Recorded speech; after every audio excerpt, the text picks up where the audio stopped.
Tanzania ile kitu wanatushinda na ile vitu mbili tu. Zingine zote tunawashinda. Kitu ya kwanza ya Tanzania wanatushinda na ni urembo. Warembo kwa Tanzania. Hiyo namba 2. Ile kitu Tanzania inatoka wanatushinda nayo tena. Bali amekufa kitu. Mambo yenyewe. Nini hiyo? Kwa majina naitwa Dante. Kuna kitu ndugu yangu amesema hapa. Ati mama nani Lissu ndiye aliua nani? Ndiye aliua Magufuli. Lissu Magufuli akikufa, Lissu hakukuwa Kenya. Hakuwa Tanzania. Hakukuwa Tanzania. Hakukuwa Tanzania. Na mama mwenyewe wakati wa corona Magufuli alienda kuletwa hapa Kenya akawa ameshakufa tayari. Kufika huku Kenya hivi Magufuli nani alikuwa ameshakufa. Aliuliwa huko akaletwa huku Kenya. So yenyewe mnakuja mnasema ati sijui mama hakufanya kitu. Mama ndiye aliua Magufuli. Na alimuua kwa sababu alitamani hiyo kiti kitambo. Na kutamani hiyo kiti bwana yake ndiye alikuwa anamsukuma. Akatafuta mbinu yote ya corona akafanya hivi. Magufuli akauawa. Ndio wakadanganya ati sijui ni corona imemuua.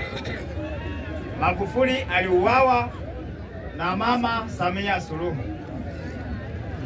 Kitu kingine,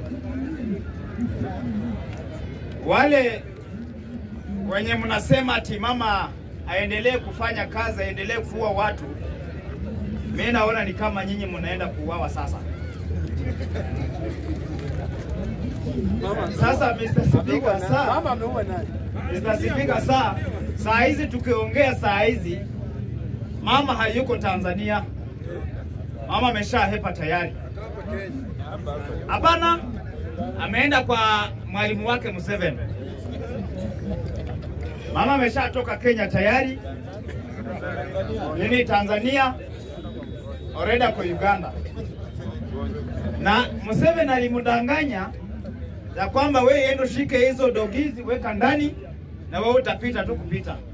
Sasa ameona waliweka chai kwa pilipili. Imeanza kukua kali kwake ni akaepa nchi. Museveni na mama Samia Suluhu walifanya hiyo kitu kwa sababu wako na deal ya pipeline.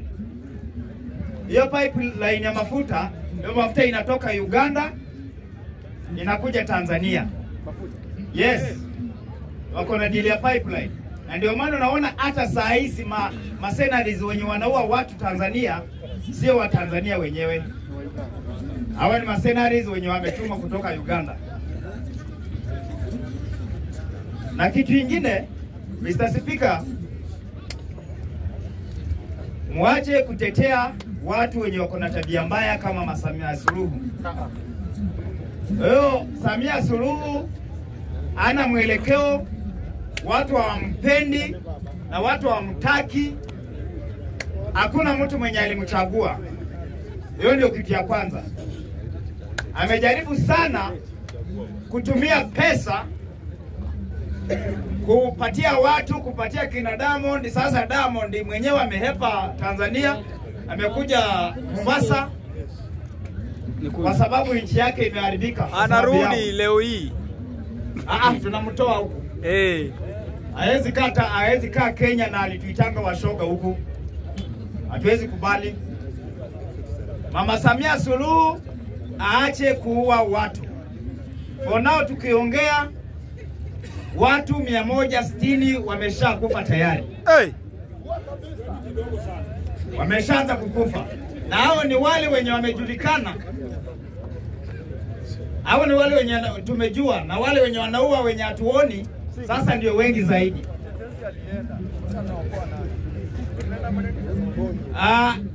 Tungeomba sana, Mungu alitufanya vibaya akachukua Raila. Raila ndiye angetupatia mwelekeo wa kwenda Tanzania. Yeye ndiye angesema sasa jirani yetu hatuwezi kumwacha akiua watu. Acha sisi sasa tuende. na hiyo ingekuwa mzuri sana, lakini kwa sababu Mungu alipenda zaidi Raila, tunasema ajui. Sasa Mr. Speaker, dakika moja. Mr. Speaker, wale watu wote wenye wanajaribu sana kutetea Mama Samia Suluhu, tafadhali mtafute njia ingine. Uliza.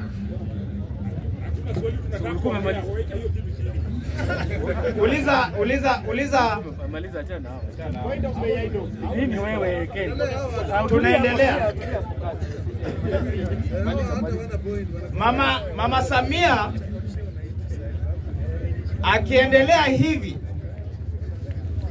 tutampata huko. Hata Uganda penye ameenda pia tutamfuata. Tutamfuata huko kwa sababu hataendelea kuwa Waafrika, hataendelea kuwa watu tukiwa hapa. Watanzania ni madugu zetu na ni wadada wetu. Tutamfuata huko.